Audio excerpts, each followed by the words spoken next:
Hello बच्चों,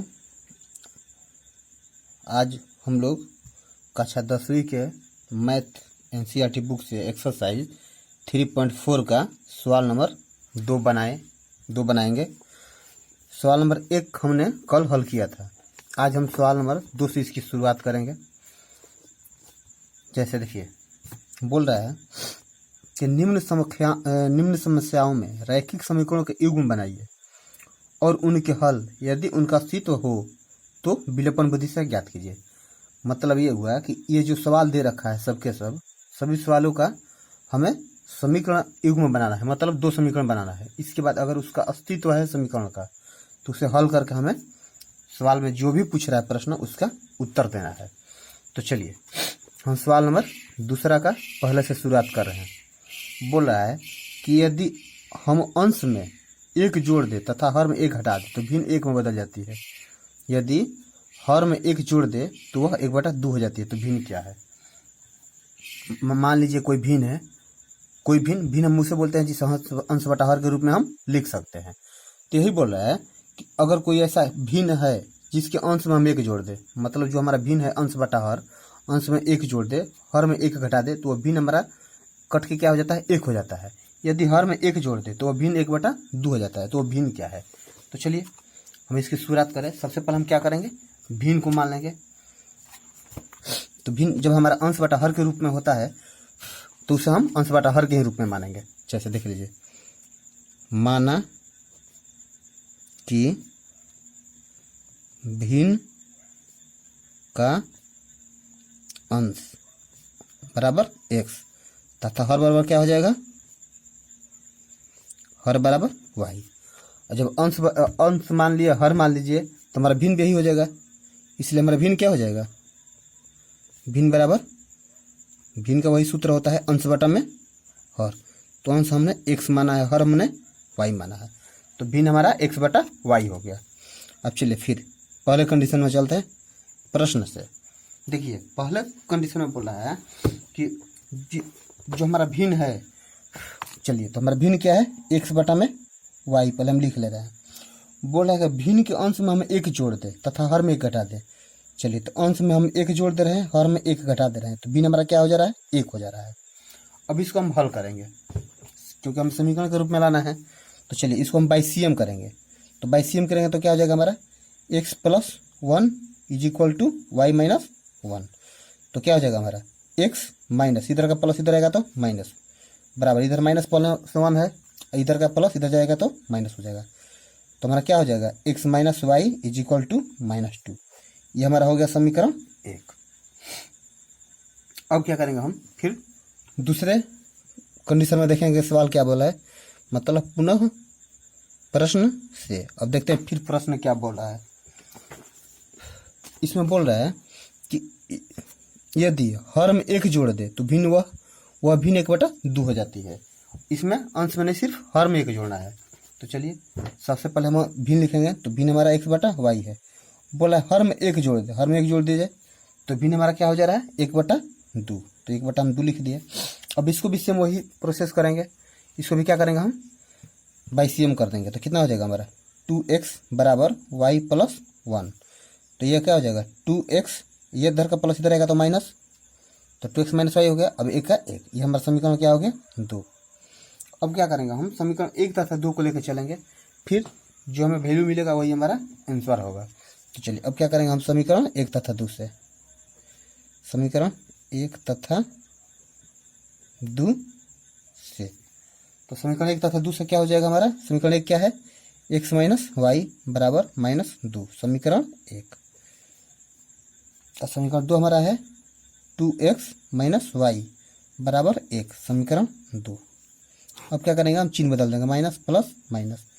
तो हमारा ये कट जाएगा हमारा y, क्योंकि यहाँ पर माइनस यहाँ प्लस है। अब -2x में से एक से जाएगा तो -x हो जाएगा। अब -1 -2 -3, तो माइनस माइनस कट गया, इसलिए x बराबर क्या हो गया हमारा? 3। अब इस x के मान को क्या करेंगे हम? समीकरण 1 या 2 में रख देंगे। तो चलिए इसे हम रखते हैं समीकरण 1, समीकरण 1 में x का मान रखने पर। तो समीकरण में कि x क्या है, x माइनस वाई बराबर -2। अब x का मान कितना है, 3 माइनस वाई बराबर -2। तो माइनस वाई बराबर क्या हो जाएगा, -2, इधर का प्लस इधर आएगा तो -3। तो माइनस वाई बराबर -5। तो माइनस माइनस कट जाएगा, तो इसलिए वाई बराबर में क्या हो गया, वाई बराबर 5। तो अब x का भी मान आ गया, वाई का भी मान। तो हम यहाँ पर लिख सकते हैं इसलिए भिन्न। तो भिन्न हमारा क्या है, x बटा में y। अब x का मान कितना हमारा आया है, 3, y का मान 5। यही हमारा 3/5 क्या हो जाएगा, आंसर हो जाएगा। अब चाहें तो इसे मान बैठाकर देख सकते हैं जांच करने के लिए। इसमें जो बोल रहा है पहले एक जोड़ने के लिए जोड़ दीजिए, इसमें से घटा दीजिए, हमारा आंसर सही आ जाएगा। अब हम सवाल नंबर दूसरे की तरफ बढ़ रहे हैं। चलिए हमारा हो गया सवाल नंबर पहला तो बन गया, दूसरा का अब हम लोग कोशिश कर रहे हैं कि सवाल नंबर 2 भी बन जाए। चलिए सवाल नंबर देखिए 2 क्या बोल रहा है कि 5 वर्ष पूर्व नूरी की आयु सोनी की आयु की 3 गुनी थी। आज से 5 वर्ष पहले जो नूरी की आयु थी वो सोनू की आयु से 3 गुनी थी। 10 वर्ष पश्चात, मतलब आज से 10 वर्ष बाद नूरी की आयु सोनू की आयु की दुगनी हो जाएगी। आज से 10 वर्ष बाद जो नूरी का आयु होगा वो सोनू की आयु से दोगुना हो जाएगा। तो पूछ रहा है दोनों की उम्र क्या है। चलिए ये भी सवाल हल्का है। अब हर सवाल को पहले 2 बार 4 बार पढ़िए, सवाल आधा से अधिक समझ में आ जाएगा। इसके बाद खुद बनाइए, पहले कोशिश कीजिए, इसके बाद वीडियो को देखिए।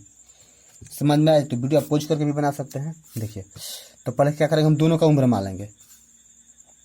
तो मानेंगे माना कि नूरी की वर्तमान उम्र बराबर कितना हो गया, x वर्ष। अब तो नूरी हो गया, अब सोनू को मानना है तो लिखेंगे सोनू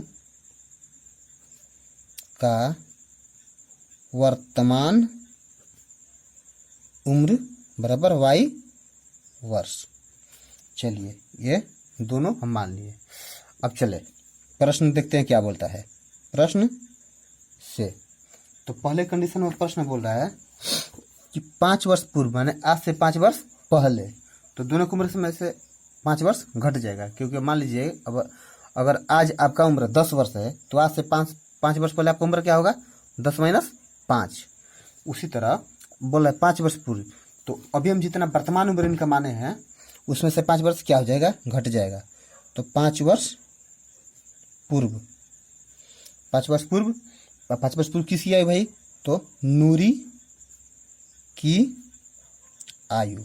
नूरी की आयु कितनी हो जाएगी भाई, 100 वर्ष पहले से था, अभी वर्तमान उम्र हमारा है नूरी क्या, उसमें से 5 वर्ष घट जाएगा तो 1 माइनस 5 वर्ष हो जाएगा। वैसे ही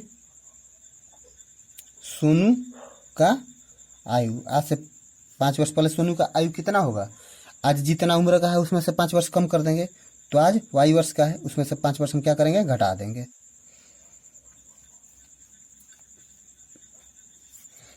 अब ये हो गया। अब देखिए बोल रहा है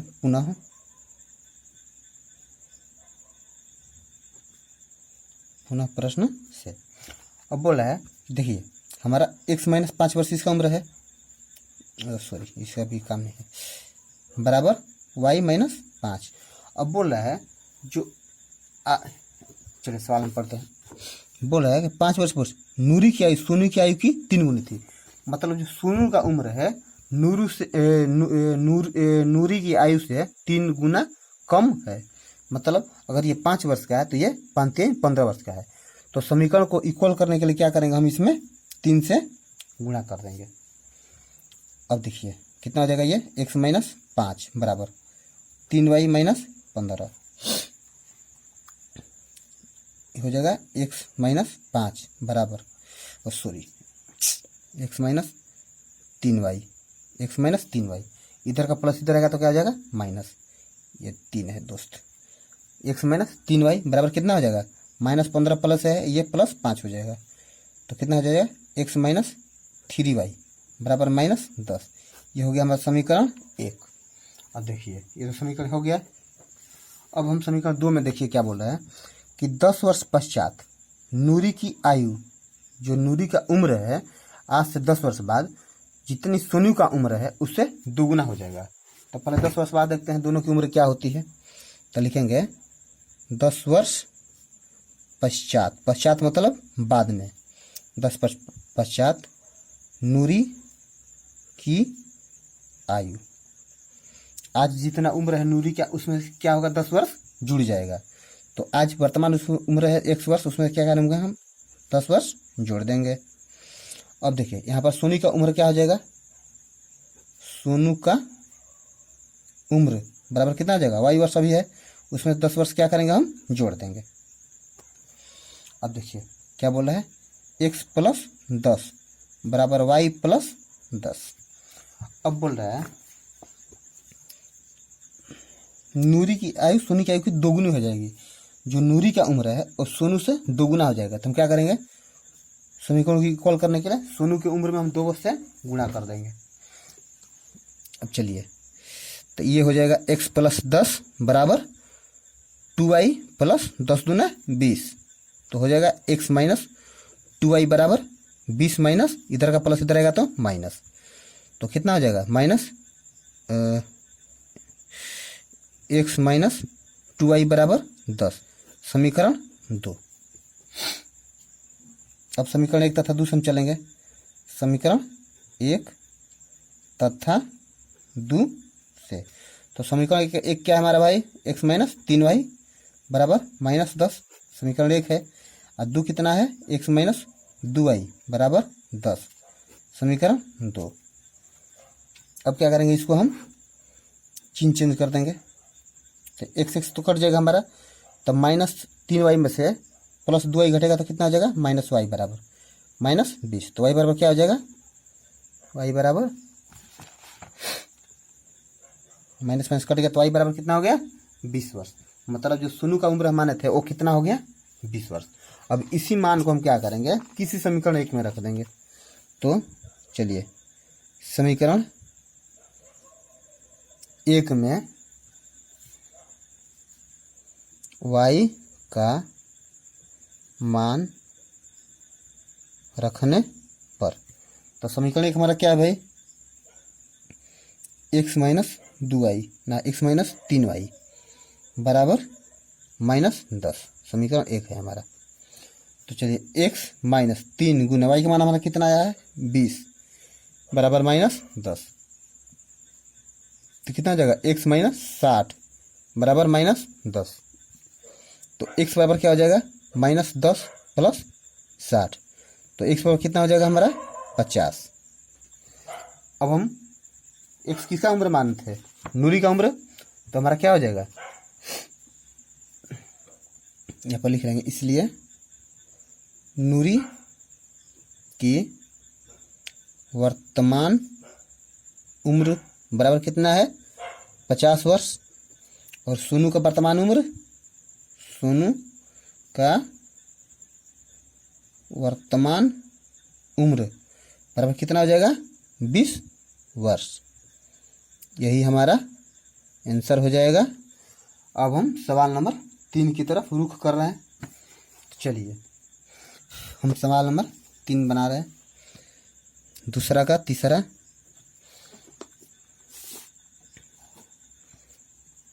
आप लोग पहले सवाल को ध्यान से पढ़िए, खुद भी कोशिश कीजिए। चलिए अब सवाल नंबर देखिए 3 क्या बोल रहा है। बोल रहा है 2 अंकों की संख्या के अंकों का योग 9 है। मान लीजिए कोई संख्या है 2 अंक की संख्या है, उन दोनों संख्याओं को जोड़ने पर हमें कितना प्राप्त होता है 9। इस संख्या का 9 गुना संख्या के अंकों को पलटने से बनी संख्या का 2 गुना है। जो संख्या हमारी है उसका 9 गुना अगर संख्या पलट दे रहे हैं तो पलटने से जो संख्या बन रहा है उसके 2 गुना है, तो वह संख्या ज्ञात करें। चलिए सवाल कोई ज़्यादा कठिन नहीं है, इसको भी हम हल करेंगे। तो पहले क्या करेंगे, हम इकाई और दहाई का संख्या मान लेंगे, क्योंकि हमें संख्या तो पता है नहीं। तो लिखेंगे माना कि संख्या के इकाई का अंक बराबर क्या हो जाएगा x। इकाई का अंक x हो गया। अब इसलिए तथा दहाई का अंक बराबर क्या हो जाएगा y। अब हम मान लिए, अब क्या करेंगे कि पहले हम अपना मूल संख्या देखेंगे कि हमारा मूल संख्या हो क्या रहा है। तो हमारा मूल संख्या क्या हो जाएगा यहाँ पर, मूल संख्या।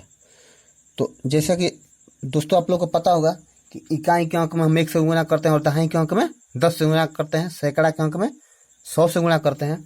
तो हमारा स्टैंडर्ड फॉर्म क्या हो जाएगा, ये हो जाएगा 10y + x, क्योंकि इकाई का स्थान पर क्या है हमारा x और दहाई का स्थान पर y है। तो दहाई का स्थान पर जो y है उसमें हम 10 से गुणा कर दिया, ये 1 का है। ये हमारा जो संख्या है उसका स्टैंडर्ड फॉर्म है। अब देखिए, अब केस 1 में चल रहा है।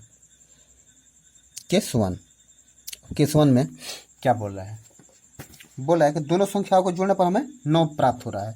तो संख्या हमारे पास कौन कौन सा है, एक संख्या x है, एक संख्या y है, और दोनों को जोड़ने तक कितना मिल रहा है हमारा 9। ये हमारा समीकरण 1 हो गया। अब फिर देखिए, अब केस 2 में चलेंगे। केस 2 देखते हैं, केस 2 में क्या बोल रहा है। बोले इस संख्या का 9 गुना संख्या के अंकों को पलटने से बनी संख्या का 2 गुना है। तो चलिए, पहले हमारा संख्या क्या है 10y + x, यही ना संख्या है। इसका 9 गुना, चलिए इसमें 9 से गुना कर दीजिए। संख्या के अंकों को पलटने से तो क्या हो जाएगा, इकाई के स्थान पर जो संख्या हो दहाई का स्थान पर हो जाएगी, जो दहाई का स्थान पर जो संख्या हो इकाई के स्थान पर हो जाएगी। तो क्या हो जाएगा यहाँ पर 10x + y। अब यहाँ पर चाहे तो आप एक लाइन यहाँ पर जोड़ सकते हैं, पलटने पर संख्या को पलटने पर संख्या को पलटने पर बनी संख्या। तो संख्या हम कैसे पलटेंगे, इकाई का स्थान पर जो संख्या है उसको दहाई पर कर देंगे, जो दहाई का स्थान पर जो संख्या है उसको इकाई का स्थान पर कर देंगे। तो ये क्या हो जाएगा हमारा 10x + y। अब देखिए हमारा ये हो गया। अब इसका क्या बोला है कि जो संख्या है उसका 9 गुना, जो संख्या पलट रहे हैं उसका संख्या से 2 में अगर गुणा कर दें तो दोनों हमारा बराबर हो जा रहा है। चलिए देखते हैं बराबर हो रहा है कि नहीं। तो गुणा कीजिए, 10 9 90y + 9x बराबर 20x + 2y। कितना हो जाएगा 90y + 9x minus 20x minus 2y = 0। तो कितना हो जाएगा हमारा 90 में से 2 गया 88y होगा ना, ये माइनस 11x बराबर 0। अच्छा, हम यहाँ से x का मान निकालने की कोशिश कर रहे हैं। तो कितना हो जाएगा 88y बराबर 11x। तो x बराबर हमारा क्या हो जाएगा, x बराबर हो जाएगा हमारा 88y बटा में 11। तो 11 बटा 88, तो इसलिए x बराबर क्या हो जाएगा हमारा x बराबर 8y। अब इसी x के मान को क्या करेंगे हम समीकरण 1 या 2 में रख देंगे। तो चलिए देखते हैं क्या मिल रहा है हमें।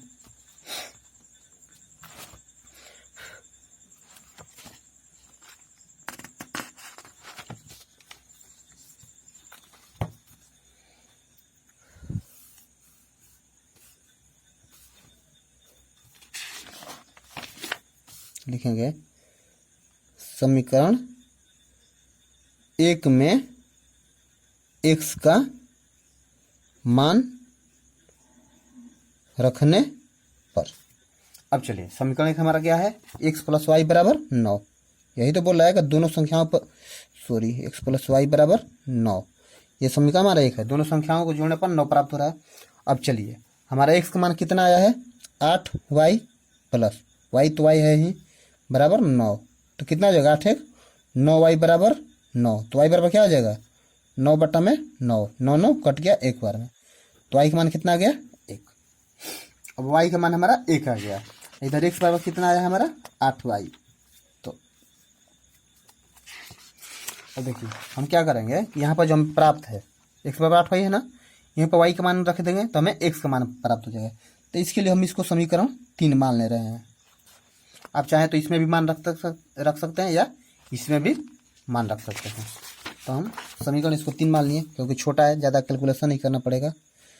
तो समीकरण 1 2 3, 3 में y का मान रखने पर। तो समीकरण नंबर 3 क्या है? x बराबर 8y, समीकरण 3 यही ना है।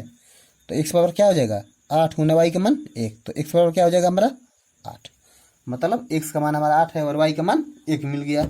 अब देखेंगे हमारा जो मूल संख्या है वो कितना हो रही है। तो यहाँ पर लिखेंगे मूल, इसलिए मूल संख्या बराबर क्या है हमारा? 10y plus x। अब 10y प्लस हमारा x मूल संख्या है, इसमें हम सभी वैल्यू को पुट करेंगे तो हो जाएगा 10 गुना y का मान 1 प्लस 8। तो कितना हो जाएगा? 10 एकम में 10 प्लस 8 बराबर 18। यही हमारा क्या होगा? मूल संख्या आंसर हो जाएगा। अब सवाल नंबर हम चौथा बनाएंगे। तो चलिए देखते हैं सवाल नंबर 4 क्या बोल रहा है। बोल रहा है मीना 2000 रुपये निकालने के लिए एक बैंक गई।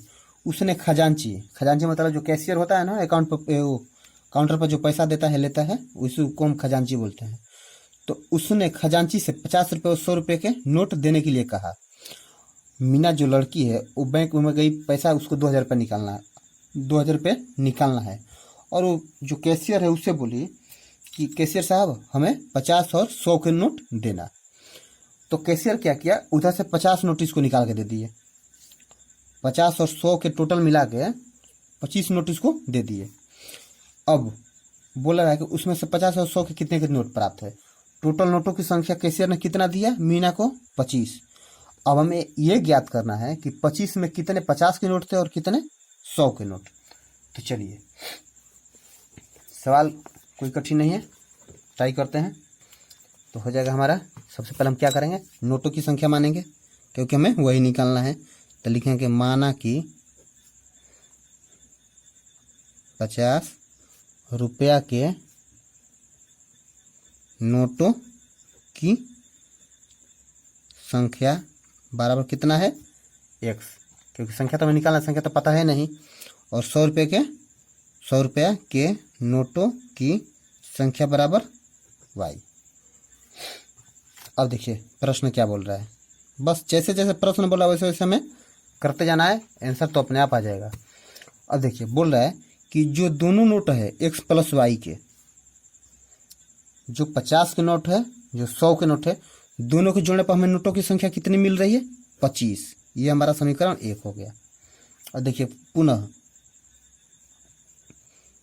प्रश्न से अब क्या बोल रहा है कि जो 50 और 100 के नोट थे उसको दोनों को हम मिला के कितना रुपये निकाल रहे हैं? 2000। तो देखिए 50 के नोट हैं, नोटों की संख्या कितनी है? x, तो इसको x कर देंगे, x से गुना कर देंगे। प्लस अब क्या होगा? 100 के नोटों की संख्या 100 रुपये चाहिए, उसमें नोटों की संख्या कितनी है? y बराबर दोनों को अमाउंट कितना हो रहा है? 2000 रुपया। मतलब जो 50 के नोट की संख्या है और 100 के नोट की संख्या दोनों को जोड़ने पर कितना हो रहा है? 2000 रुपया। अब क्या करेंगे हम? 50 से चारों तरफ भाग देंगे, यहाँ यहाँ यहाँ। तो क्या हो जाएगा हमारा? x प्लस 2y बराबर 50 चौका 240, समीकरण 2। अब क्या करेंगे हम? समीकरण 1 तथा 2 से चलेंगे, हमें आंसर मिल जाएगा। तो लिखेंगे समीकरण 1 तथा 2 से। समीकरण हमारे 1 क्या है भाई? तो समीकरण है x प्लस y बराबर 25। यह हो गया समीकरण 1। एक है x प्लस 2y बराबर 40, समीकरण 2। चलिए अब चिन्ह चेंज करेंगे, माइनस माइनस माइनस, तो हमारा ये कट जाएगा। तो यहाँ पर क्या बचेगा? माइनस y, क्योंकि 2 में से 1y घटेगा तो 1y बचेगा। तो 1y हम लिख दिए बराबर, अब 40 में से 25 घटेगा तो माइनस 15। तो y बराबर क्या हो जाएगा हमारा? 15। अब इस y के मान को हम क्या करेंगे? किसी समीकरण में रख देंगे। तो चलिए रखते हैं। समीकरण 1 में y का मान रखने पर, तो हमारा समीकरण 1 क्या है? x प्लस y बराबर 25, समीकरण 1 यही है। अब x प्लस y का मान कितना है? 15 बराबर 25। कितना हो जाएगा, x बराबर 25 माइनस 15, तो x बराबर कितना हो जाएगा हमारा 10। अब देखिए हम x किसको माने हैं, x 50 के नोटों की संख्या माने हैं, तो इसका मतलब 50 के नोटों की संख्या कितनी थी, 10। तो इसलिए क्या लिखेंगे हम यहाँ पर, इसलिए 50 के नोटों की संख्या बराबर कितना थी भाई, x 10, और 100 के नोटों की संख्या बराबर कितना था भाई, कितना है 15 ना, 15। यही हमारा क्या हो गया आंसर। अब देख लीजिए 50 और 100 के नोटों की संख्या जोड़ के 25 आ रहा है कि नहीं, 25 आ रहा है तो सही है, नहीं आ रहा है तो गलत है। तो हमारा जोड़ने पर तो 25 आ रहा है। अब सवाल नंबर हम 4 तक तो बना दिए, अब इसमें बचा है एक सवाल लास्ट, 5वां, तो आज हम उसको भी ख़त्म कर दे रहे हैं। तो चलिए अब इसमें 5वां सवाल थोड़ा सा टेढ़ा सवाल है, तो आप ध्यान से समझिए, कुछ टेढ़ा नहीं है वो भी बन जाएगा। देखिए बोल रहा है कि किराए पर पुस्तक देने वाले किसी पुस्तकालय का प्रथम 3 दिनों का एक नियत किराया है, नियत मतलब फिक्स किराया है, तथा उसके बाद प्रत्येक अतिरिक्त दिन का अलग किराया लगेगा। सरिता ने 7 दिनों तक एक पुस्तक रखने के लिए 27 रुपये अदा किए, जबकि सुशी ने एक पुस्तक 5 दिनों तक रखने के लिए 21 रुपये अदा किए। नियत किराया तथा प्रत्येक अतिरिक्त दिन का किराया ज्ञात कीजिए। बोल रहा है कि मान लीजिए कोई लाइब्रेरी है, पुस्तकालय, जिसमें ऐसा नियम है कि अगर आपने मान लीजिए वहाँ पर आप 5 दिन के लिए किताब इशू कराते हैं, तो उसमें से जो पहला 3 दिन है आपका पैसा नहीं लगेगा, 5 दिन में 3 दिन का आपका पैसा नहीं लगेगा। इसके बाद हर एक दिन का अलग चार्ज है। तो मान लीजिए एक दिन का हमारा 2 रुपये चार्ज है, तो 5 दिन के लिए हमने किताब इशू कराया, तो 3 दिन तो फ्री में निकल गया, बचा कितना 2 दिन। अब 2 दिन का हमें किराया देना है, जबकि एक दिन का किराया कितना है 2 रुपया, तो 2 दिन का कितना हो जाएगा 4 रुपया। तो वही 4 रुपया हमें क्या करना है, लाइब्रेरियन को देना है। तो वही बोला है कि इस किताब की जो किताब है 3 दिन तक फ्री है, 3 दिन बाद उस किताब का एक अलग चार्ज बांधा गया है जो हमें ज्ञात नहीं है, वो हमें निकालना है। बोला एक सरिता नाम की लड़की जो 7 दिनों के लिए किताब को इशू कराती है, तो 7 दिन के लिए इशू कराती है, तो उसमें से 27 रुपये उसको देना पड़ता है। तो 7 दिन में 3 दिन का तो कोई फिक्स ही नहीं है पैसा, 3 दिन का तो पैसा फिक्स है कि फ्री है। इसके बाद मैंने फ्री है मतलब 3 दिन का जो एक किराया है वो फिक्स है। जैसे मान लीजिए कि 3 दिन का 5 रुपये किराया है, तो 3 दिन का 5 रुपये लगेगा। इसके बाद हर एक दिन का अलग अलग चार्ज होगा। इसके बाद बोल रहा है कि जबकि सुशी एक लड़की है, वो भी पुस्तक 5 दिन के लिए अगर लाइब्रेरी से इशू करा रही है, तो उसको 21 रुपये देना पड़ रहा है। तो जो बोला है कि जो 3 दिन का किराया फिक्स है वो कितना है, और प्रत्येक जो एक दिन का अलग अलग है किराया वो कितना है। तो चलिए सवाल हम बना रहे हैं। पहले हम मान लेंगे किराया कि हमारा किराया नियत किराया और अतिरिक्त किराया क्या है। तो लिखेंगे माना कि नियत किराया बराबर कितना, 1 रुपया। मतलब जो 3 दिन का किराया है फिक्स, उसको हमने 1 रुपये मान लिया। अब अतिरिक्त किराया मतलब जो प्रत्येक अलग दिन है, अतिरिक्त किराया बराबर कितना हो जाएगा हमारा, y रुपये। इसको मान लेंगे हम y रुपया। देखिए अब इसको प्रश्न से क्या बोला है, प्रश्न क्या बोला भाई, 7 दिनों का किराया, 7 दिनों का किराया कितना है, उसको 27 रुपये दिया है। अब देखिए 7 दिन में जो पहला 3 दिन का जो किराया हो गया है फिक्स है, तो हम 3 दिन के क्या माने हैं, फिक्स जो किराया है वो 1 से 3 दिन का। अब बाकी 4 दिन का जो किराया है, तो 4 में हम 1 दिन के किराया से गुणा कर देंगे, तो 4y हो जाएगा मतलब 27। ये हमारा समीकरण हो गया, क्योंकि पहला 3 दिन का किराया मान लीजिए 10 रुपये, तो 10 रुपये तो फिक्स कर दिए। और बाकी जो 4 दिन है उसमें 1 दिन का किराया जो भी है उससे हम 4 में गुणा कर देंगे, ये हो गया। अब फिर ये तो हमारा केस नंबर 1 हो गया। अब देखिए फिर पुनः क्या बोल रहा है प्रश्न, पुनः प्रश्न से। अब पुनः प्रश्न बोल रहा है कि सुशी नाम की लड़की है जो 5 दिनों का कितना देती है, 21 रुपया। तो यहाँ पर लिखिए 5 दिनों का किराया बराबर 5 दिनों का किराया बराबर 21 रुपया। तो 5 दिन में 3 दिन का तो हमारा फिक्स है, 2 दिन का किराया देना है। तो 2 दिन के किराए में क्या करेंगे हम, 1 दिन के किराए से गुणा कर देंगे। तो कितना देना पड़ रहा है, 21 रुपया। ये हो गया हमारा समीकरण 2। और समीकरण 1 तो जो मिल ही गया है तो आंसर तो आ ही जाएगा। अब हम चलेंगे समीकरण 1 तथा 2 से। समीकरण 1 तथा 2 से तब चलते हैं समीकरण 1 की तरफ। समीकरण 1 क्या है, x + 4y बराबर 27। तो हो जाए x + 4y बराबर 27। समीकरण 1 है x + 2y बराबर 21, x + 2y बराबर 21। समीकरण 2। चलिए माइनस माइनस माइनस, तो हमारा ये तो कट जाएगा। अब 4 में से 2 गया, 2y बराबर 21 में से 27 में से 21 गया 6, तो y बराबर क्या हो जाएगा, 6/2। इसलिए y बराबर 3। अब इस y के मान को हम समीकरण 1 के 2 में रखेंगे तो हमें x का मान मिल जाएगा। तो चलिए इसको हम रखते हैं। समीकरण 2 में y का मान रखने पर समीकरण नंबर 2 क्या है, x + 2y बराबर 21। समीकरण 2। अब चलिए x + 2 गुना y का मान 3 बराबर 21। तो x + 3 दूना 6 बराबर 21। तो x बराबर क्या हो जाएगा, 21 - 6, तो x बराबर 15।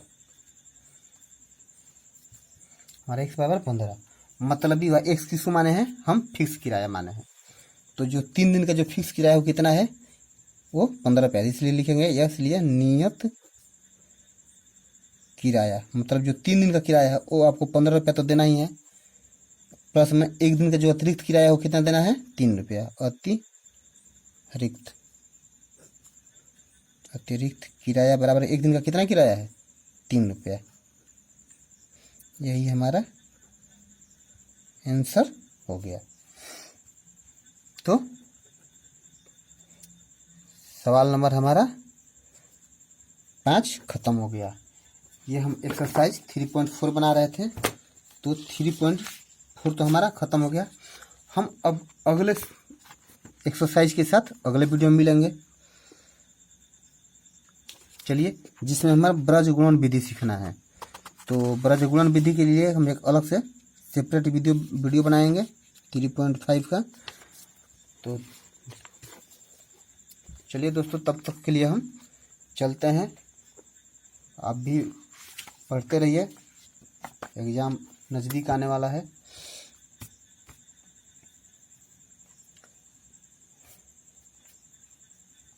आप मैथ में किसी भी प्रकार की जानकारी के लिए आप हमारे चैनल से जुड़े रह सकते हैं।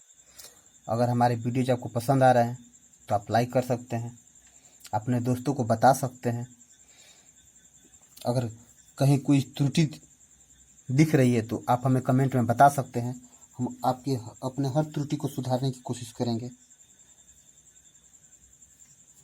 तो चलिए दोस्तों, चलते हैं हम अगले वीडियो में, अगले नए एक्सरसाइज के साथ, नए वीडियो के साथ आपसे मिलते हैं। तब तक के लिए धन्यवाद।